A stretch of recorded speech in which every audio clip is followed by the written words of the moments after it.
안녕하세요. 캐나다 월급쟁이 재테크의 짠준마입니다. 제가 한 일주일 동안 휴가차 이제 뭐 퀘벡에도 갔다 오고 그 다음에 여유로운 시간도 보내고 생각도 하고 어떻게 할까 막 여러 가지 많은 것들을 하면서 시간을 보내고 왔어요. 너무 기분이 좋고요. 다시 만나 뵙게 돼서 더 기분이 좋고요. 오늘은 제가 RESP에 대해서 얘기를 할 텐데요. RESP는 이제 교육적금이에요. 부모들이 자녀를 위해서 들어주는 건데, 그렇다면 이제 대학 등록금 때문인데, 왜냐면 대학 등록금이 워낙 비싸요. 그렇다 보니까 이제 이렇게 어떤 그런 것들을 보완해 줄 수 있는 하나의 방법으로 RESP가 있어요. 그래서 이게 뭔지 한번 알아보도록 할게요. 일단 그러면 토론토 대학 학비가 도대체 얼마나 되나 볼 텐데요. 제가 왜 토론토 대학 학비를 가지고 왔냐면 일단은 제가 온타리오에 거주하고 있고요. 그 다음에 한국 분들이 워낙 좋아하는 학교가 토론토 대학이라서 제가 이렇게 가져왔어요. 근데 사실 대학의 학비는 천차만별이에요. 각 주마다 학비가 다르고요. 그 다음에 내가 어떤 주에 거주하고 있느냐에 따라서 내가 어떤 주로 가느냐에 따라서 또 좀 등록금이 달라지는 경우도 있고요. 그 다음에 내가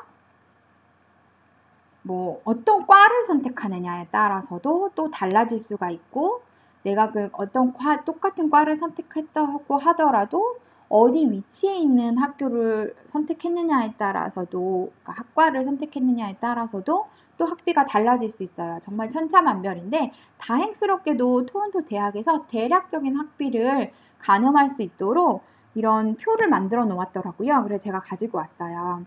일단 이제 도메스틱은 이제 뭐 영주권자나 시민권자이신 친구들이고요. 인터내셔널은 정말 인터내시죠. 해외에서 들어오는 친구들이고. 그래서 일단은 저희는 도메스틱으로 해서 한번 알아보도록 할게요. 컴퓨터 사이언스 계열 쪽은 첫 번째 해에는 6,100불을 내고요. 그 다음 2, 3, 4에는 11,420불 정도의 등록금이 들어가고요. 제가 볼 때는 제가 듣기로는 이제 토론토 대학 같은 경우에는 첫 해에는 굉장히 많은 인원수를 뽑았다가 1년이 딱 지나고 나면 많은 학생들이 다른 학교로 옮기는 경우도 많고요. 그 다음에 뭐 적성이 안 맞는다 그래서 다른 과로 옮기기도 하고요. 이런 경우가 굉장히 많아요. 그래서 제가 볼 때는 첫 번째는 이렇게 저렴한 거 아닌가라는 생각도 들고 아니면 이번에 코비드여서 무슨 온라인 수업을 하는 경우가 많기 때문에 이렇게 된 건 아닌가라는 생각도 들기는 해요. 근데 이게 뭐 그냥 사이트에 그냥 대략적인 금액을 나온 거니까 일단은 6,100불, 11,420불 생각하시면 되고요. 그 다음에 매니지먼트 쪽 경영이나 이런 거 하시면 6,100불, 15,900불 이렇게 학비가 비싸죠. 그리고 All Other Programs는 6,100불이면 6,100불 대략 똑같다고 이렇게 되는 거죠. 의대는 당연히 비싸요. 이거보다 훨씬 더 비싼 거고요. 의대는 근데 이제 대학 4년제부터 가는 게 아니라 이게 뭐죠? 그 다음 이걸 다른 걸 공부하고 그 생물학 같은 걸 공부하고 나서 또 가는 거니까 또 달라질 수가 있죠. 어쨌든 이렇게 달라진다는 거. 인터내셔널은 진짜 비싸네요. 이렇게 되고. 그렇다면 뭐 여러 가지 아까 받을 수 대학 갈 때 방법이 있는데 그 중에 하나가 RESP라고 했잖아요. 왜냐면은 이제 대학을 가는데 첫 번째 일단 학비는 내고 스콜러십 같은 거를 도전해서 갈 수도 있고요. 아니면 정말 공부를 잘해서 장학금을 받고 갈 수도 있고요. 근데 그러니까 스콜러십이라는 건 장학금을 받는데 다른 외부에서 받을 수도 있고 다른 아니면 공모전을 해서 뭔가를 할 수도 있고 컴피티션에서 받아낼 수도 있고 아니면은 오샵이라 그래가지고 또 정부에서 이제 그 학생들이 학교를 가면은 그걸 신청을 하면 학부모의 소득이나 이런 걸로 해가지고 내가 얼마나 론으로 받을 수 있고 얼마나 그 정부에서 지원을 해서 받을 수 있는지 이런 것들도 또 다양하게 있어요. 근데 그거를 하려는 건 아니고 그 중에 다른 한 가지 방법으로 이 RESP라는 거를 제가 얘기를 해보려고 해요. 이게 뭐냐면 Registered Education Savings Plan이라고 그래서요.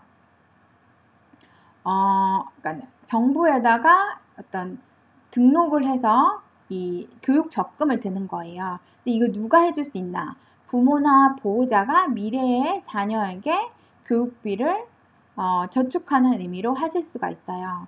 다 플랜마다 다른 규칙들이 다 있기 때문에 그런 것들은 이제 자세하게 그런 뭐죠? 가입하시려는 은행이나 아니면 보험사 아니면 그 어떤 그룹이나 이런 RESP만 하는 단체들도 있거든요. 그러니까 그런 거에 대해서 좀 자세하게 물어보시면 되시고, 대략적으로 그러면 RESP 혜택은 뭐냐? 내가 저축한 금액 이외에 정부 보조금을 받게 되는 거예요. 예를 들어서 설명을 드리면, 내가 만약에 이 RESP에 100불을 넣었어요. 그러면 정부 보조금으로 20불을 정부가 나한테 더 주게 되는 거예요.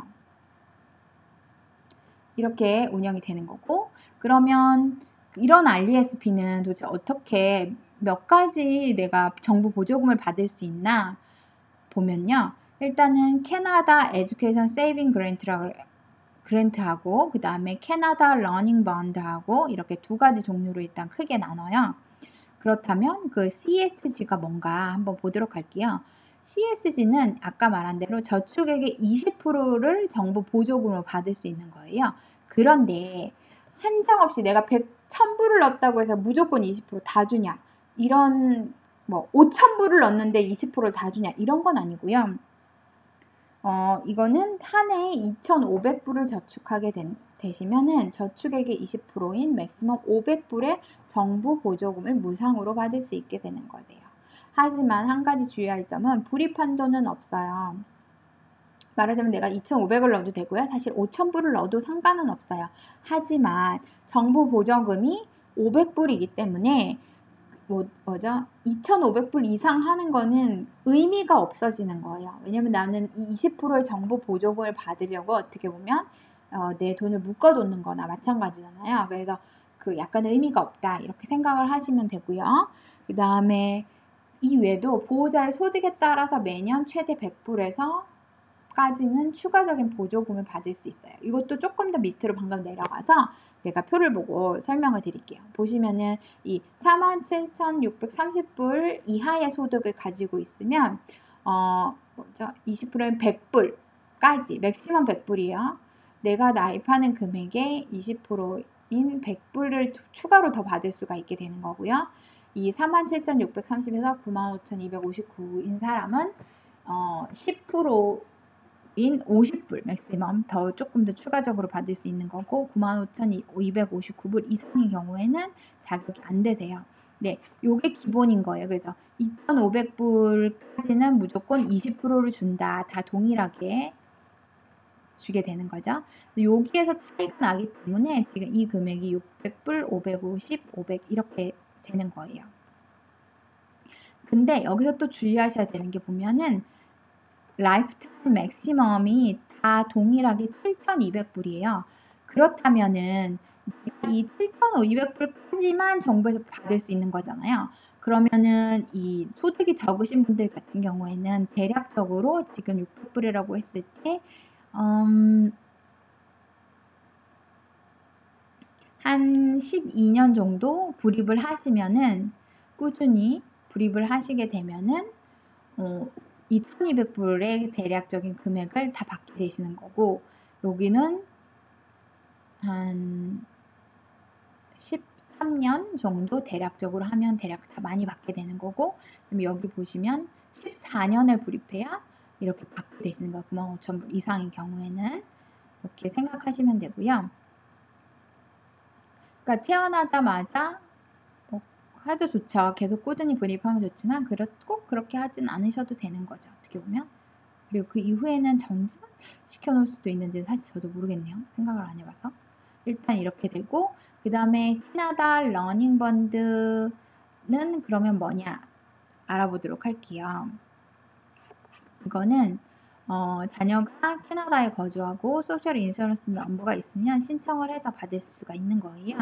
근데 이거는 저소득층을 위한 프로그램이에요. 그래서 자녀의 수와 부모의 소득에 따라서 신청 가능 여부가 달라지는데요. 첫 해에는 500불, 그리고 15년 동안 매년 100불씩 정부에서 지원하는 보조금을 받을 수가 있게 돼요.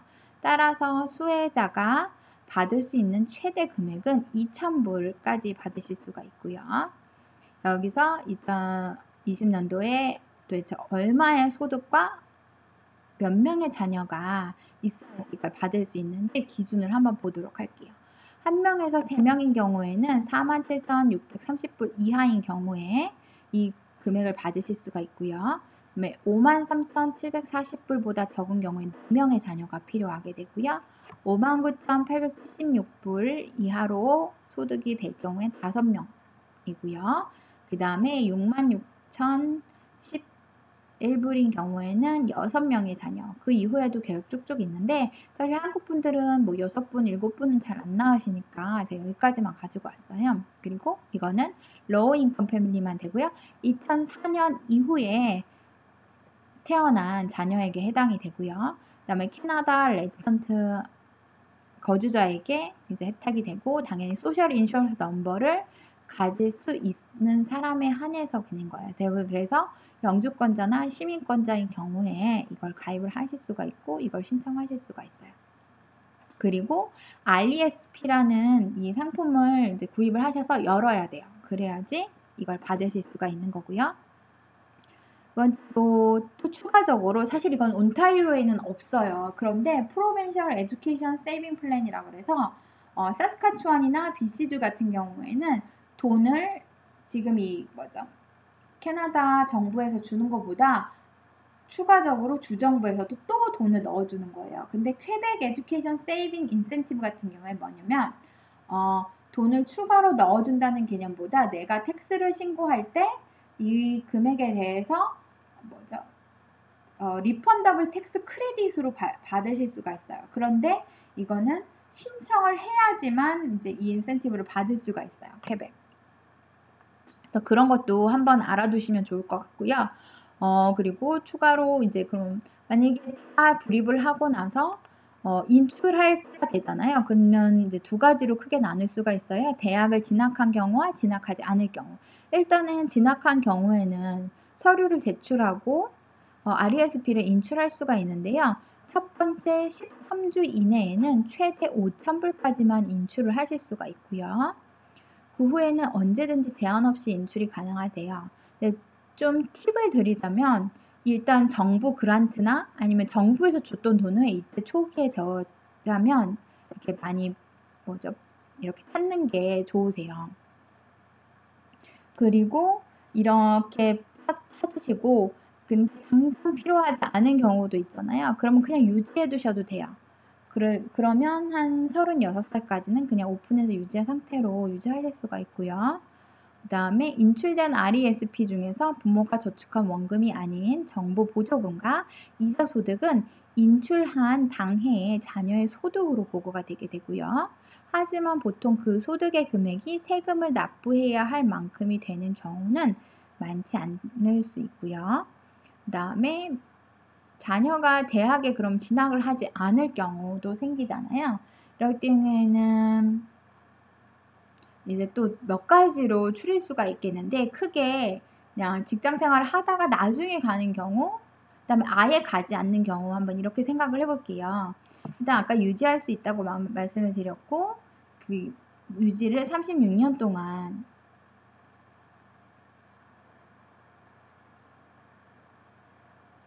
열 수가 있고요. 그 다음에 이 수혜자를 자녀들 중 다른 사람으로 변경할 수도 있고요.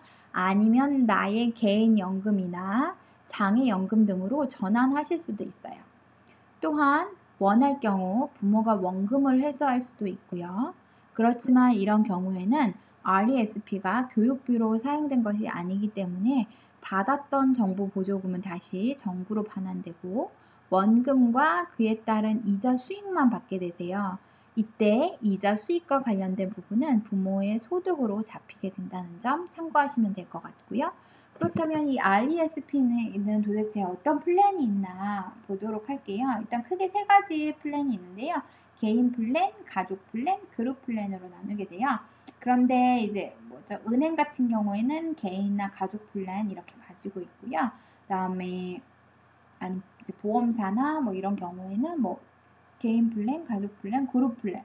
대부분 이제 보험사나 아니면 단체 같은 경우는 그룹 플랜으로 이용하는 경우가 있어요. 근데 이게 다 다르기 때문에 제가 그 자기들이 가지고 있는 상품마다 다 달라요. 그러니까 이거를 자세하게 설명드리기는 조금 어려울 것 같고, 이렇게 있다. 그다음에 개인 플랜은 한 아이 이름으로 그냥 독립적으로 뭔가 가입을 해주는 상품이고, 가족 플랜 같은 경우에 아이가 2명 있으면 2개를 같이 해서 동시에 하는데, 이제 뭐죠? 한 애가 대학을 안 갔다? 그럼 그 돈을 전반적으로 둘째한테 넘겨줄 수 있고, 약간 이런 혜택들이 있어요. 그래서 그렇게 되고, 그 다음에 개인 플랜 같은 경우는 뭐 할머니나 할아버지들이 들어줄 수도 있어요. 그런데 가족 플랜 같은 경우는 뭐 부모나 이렇게 허용된 또 특별한 사람만 될 수도 있고요. 그거는 다 이제 가입하는 어떤 상품을 가입하냐에 따라서 달라질 수가 있고요. 그 다음에 플랜의 종류가 이렇게 여러 가지인데, 이것도 말하자면 내가 세이빙에 넣어줄 수 있고요. RESP. 그 다음에 내가 이거 RESP로 주식을 할 수도 있고요. 아니면 RESP로 펀드도 할 수 있고요.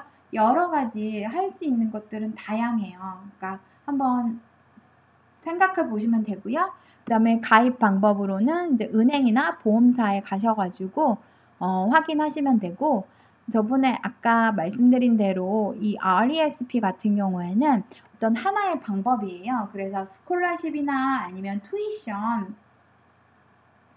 같은 것도 받아서 이제 학교를 졸업할 수 있는 다양한 방법들이 있기 때문에 그 중에 그 방법들 중에 하나라고 생각하시면 될 것 같고요. 미리미리 알아서 준비하면 참 도움이 많이 될 것 같아요. 그래서 도움이 많이 되었으면 좋겠고, 좋아요와 구독 부탁드립니다. 감사합니다.